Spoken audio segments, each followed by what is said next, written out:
श्री सुखदेव जी कहते हैं, परीक्षित, भगवान श्री कृष्ण ही गोपियों को शिक्षा देने वाले हैं और वही उस शिक्षा के द्वारा प्राप्त होने वाली वस्तु हैं। इसके पहले जैसा कि वर्णन किया गया है, भगवान श्री कृष्ण ने उन पर महान अनुग्रह किया। अब उन्होंने धर्मराज युधिष्ठिर तथा अन्य समस्त संबंधियों से कुशल मंगल पूछा। भगवान श्री कृष्ण के चरण कमलों का दर्शन करने से ही उनके सारे अशुभ नष्ट हो चुके थे। अब जब भगवान श्री कृष्ण ने उनका सत्कार किया, कुशल मंगल पूछा, तब वो अत्यंत आनंदित होकर उनसे कहने लगे, भगवान, बड़े बड़े महापुरुष मन ही मन आपके चरणार बिंद का मकरंद रस पान करते रहते हैं। कभी कभी उनके मुख कमल से लीला कथा के रूप में वो रस छलक पड़ता है। प्रभु, वो इतना अद्भुत दिव्य रस है कि कोई भी प्राणी उसको पी ले तो वो जन्म मृत्यु के चक्कर में डालने वाली विस्मृति अथवा अविद्या को नष्ट कर देता है। उसी रस को जो लोग अपने कानों के दोनों में भर भर कर जी भर कर पीते हैं, उनके अमंगल की आशंका ही क्या है। भगवान, आप एक रस, ज्ञान स्वरूप और अखंड आनंद के समुद्र हैं। बुद्धि वृत्तियों के कारण होने वाली जागृत, स्वप्न, सुषुप्ति, ये तीनों अवस्थाएं आपके स्वयं प्रकाश स्वरूप तक पहुंच ही नहीं पाती, दूर से ही नष्ट हो जाती हैं। आप परम हंसों की एकमात्र गति हैं। समय के फेर से वेदों का हास होते देखकर उनकी रक्षा के लिए आपने अपनी अचिंत्य योग माया के द्वारा मनुष्य का सा शरीर ग्रहण किया है। हम आपके चरणों में बार बार नमस्कार करते हैं।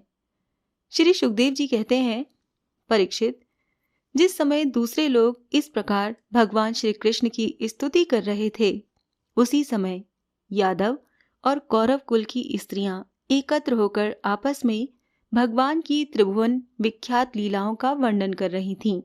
अब मैं तुम्हें उनकी बात सुनाता हूँ।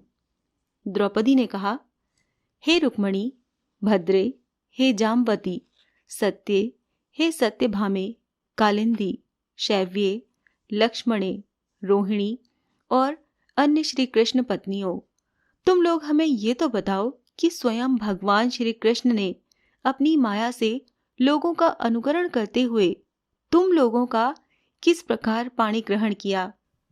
रुक्मणी जी ने कहा, द्रौपदी जी, जरासंध आदि सभी राजा चाहते थे कि मेरा विवाह शिशुपाल के साथ हो। इसके लिए सभी शस्त्रों से सुसज्जित होकर युद्ध के लिए तैयार थे, परंतु भगवान मुझे वैसे ही हर लाए जैसे सिंह बकरी और भेड़ों के झुंड में से अपना भाग छीन कर ले जाए।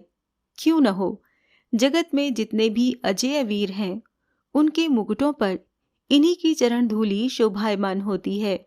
द्रौपदी जी, मेरी तो यही अभिलाषा है कि भगवान के वो ही समस्त संपत्ति और सौंदर्यों के आश्रय चरण कमल जन्म जन्म मुझे आराधना करने के लिए प्राप्त रहें। मैं उन्हीं की सेवा में लगी रहूं। सत्यभामा ने कहा, द्रौपदी जी, मेरे पिताजी अपने भाई प्रसेन की मृत्यु से बहुत दुखी हो रहे थे, अतः उन्होंने उनके वध का कलंक भगवान पर ही लगाया। उस कलंक को दूर करने के लिए भगवान ने ऋक्षराज जाम्बवान पर विजय प्राप्त की और वो रत्न लाकर मेरे पिता को दे दिया। अब तो मेरे पिताजी मिथ्या कलंक लगाने के कारण डर गए, अतः यद्यपि वो दूसरे को मेरा वाग्दान कर चुके थे, फिर भी उन्होंने मुझे स्यमंतक मणि के साथ भगवान के चरणों में ही समर्पित कर दिया। जाम्बवती ने कहा, द्रौपदी जी, मेरे पिता ऋक्षराज जाम्बवान को इस बात का पता न था कि यही मेरे स्वामी भगवान सीतापति हैं, इसीलिए वो इनसे 27 दिन तक लड़ते रहे, परंतु जब परीक्षा पूरी हुई, उन्होंने जान लिया कि ये भगवान राम ही हैं। तब इनके चरण कमल पकड़कर स्यमंतक मणि के साथ उपहार के रूप में मुझे समर्पित कर दिया। मैं यही चाहती हूँ कि जन्म जन्म इन्हीं की दासी बनी रहूं। कालिंदी ने कहा, द्रौपदी जी, जब भगवान को ये मालूम हुआ कि मैं उनके चरणों का स्पर्श करने की आशा अभिलाषा से तपस्या कर रही हूँ, तब वो अपने सखा अर्जुन के साथ यमुना तट पर आए और मुझे स्वीकार कर लिया। मैं उनका घर बुहारने वाली उनकी दासी हूँ। मित्रविंदा ने कहा, द्रौपदी जी, मेरा स्वयंवर हो रहा था। वहां आकर भगवान ने सब राजाओं को जीत लिया और जैसे सिंह झुंड के झुंड कुत्तों में से अपना भाग ले जाए, वैसे ही मुझे अपनी शोभामयी द्वारिकापुरी में ले आए। मेरे भाइयों ने भी मुझे भगवान से छुड़ाकर मेरा अपकार करना चाहा, परंतु उन्होंने उन्हें भी नीचा दिखा दिया। मैं ऐसा चाहती हूँ कि मुझे जन्म जन्म उनके पांव पखाड़ने का सौभाग्य प्राप्त होता रहे। सत्या ने कहा, द्रौपदी जी, मेरे पिताजी ने मेरे स्वयंवर में आए हुए राजाओं के बल पौरुष की परीक्षा के लिए बड़े बलवान और पराक्रमी तीखे सींग वाले 7 बैल रख छोड़े थे।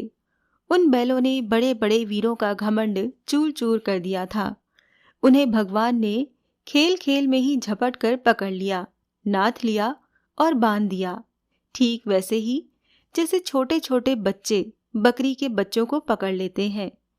इस प्रकार भगवान बल पौरुष के द्वारा मुझे प्राप्त कर चतुरंगिणी सेना और दासियों के साथ द्वारिका ले आए। मार्ग में जिन क्षत्रियों ने विघ्न डाला उन्हें जीत भी लिया।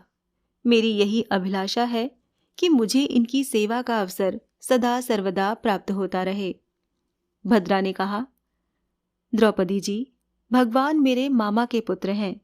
मेरा चित्त इन्हीं के चरणों में अनुरक्त हो गया था। जब मेरे पिताजी को ये बात मालूम हुई, तब उन्होंने स्वयं ही भगवान को बुलाकर अक्षौहिणी सेना और बहुत सी दासियों के साथ मुझे इन्हीं के चरणों में समर्पित कर दिया। मैं अपना परम कल्याण इसी में समझती हूँ कि कर्म के अनुसार मुझे जहाँ जहाँ जन्म लेना पड़े, सर्वत्र इन्हीं के चरण कमलों का संस्पर्श प्राप्त होता रहे। लक्ष्मणा ने कहा, रानी जी, देवर्षि नारद बार बार भगवान के अवतार और लीलाओं का गान करते रहते थे। उसे सुनकर और ये सोचकर कि लक्ष्मी जी ने समस्त लोकपालों का त्याग करके भगवान का ही वरण किया, मेरा चित्त भगवान के चरणों में आसक्त हो गया। साध्वी, मेरे पिता बृहत्सेन मुझ पर बहुत प्रेम रखते थे। तब उन्हें मेरा अभिप्राय मालूम हुआ, तब उन्होंने मेरी इच्छा की पूर्ति के लिए ये उपाय किया। महारानी, जिस प्रकार पांडव वीर अर्जुन की प्राप्ति के लिए आपके पिता ने स्वयंवर में मत्स्य भेद का आयोजन किया था, उसी प्रकार मेरे पिता ने भी किया। आपके स्वयंवर की अपेक्षा हमारे यहाँ ये विशेषता थी कि मत्स्य बाहर से ढका हुआ था, केवल जल में ही उसकी परछाई दिख पड़ती थी। जब ये समाचार राजाओं को मिला, तब सब ओर से समस्त अस्त्र शस्त्रों के तत्वज्ञ हजारों राजा अपने अपने गुरुओं के साथ मेरे पिताजी की राजधानी में आने लगे। मेरे पिताजी ने आए हुए सभी राजाओं का बल, पौरुष और अवस्था के अनुसार भली भांति स्वागत सत्कार किया। उन लोगों ने मुझे प्राप्त करने की इच्छा से स्वयंवर सभा में रखे हुए धनुष और बाण उठाए। उनमें से कितने ही राजा तो धनुष पर दांत भी न चढ़ा सके। उन्होंने धनुष का ज्यों का त्यों रख दिया। कईयों ने धनुष की डोरी को एक सिरे से बांधकर दूसरे सिरे तक खींच तो लिया, परंतु वो उसे दूसरे सिरे से बांध न सके। उसका झटका लगने से गिर पड़े।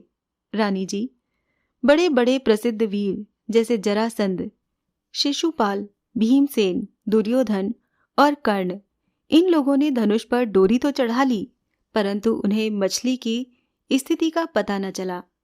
पांडव वीर अर्जुन ने जल में उस मछली की परछाई देख ली और ये भी जान लिया कि वो कहाँ है। बड़ी सावधानी से उन्होंने बाण छोड़ा भी, परंतु उससे लक्ष्य भेद न हुआ। उनके बाण ने केवल उसका स्पर्श मात्र किया। रानी जी, इस प्रकार बड़े बड़े अभिमानियों का मान मर्दन हो गया। अधिकांश नरपतियों ने मुझे पाने की लालसा एवं साथ ही साथ लक्ष्य भेद की चेष्टा भी छोड़ दी।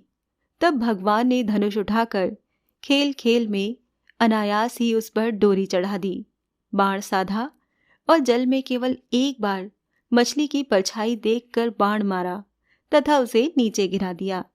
उस समय ठीक दोपहर हो रहा था। सर्वार्थ साधक अभिजीत नामक मुहूर्त बीत रहा था। देवी जी, उस समय पृथ्वी में जय जयकार होने लगा और आकाश में दुदुम्बियां बजने लगीं।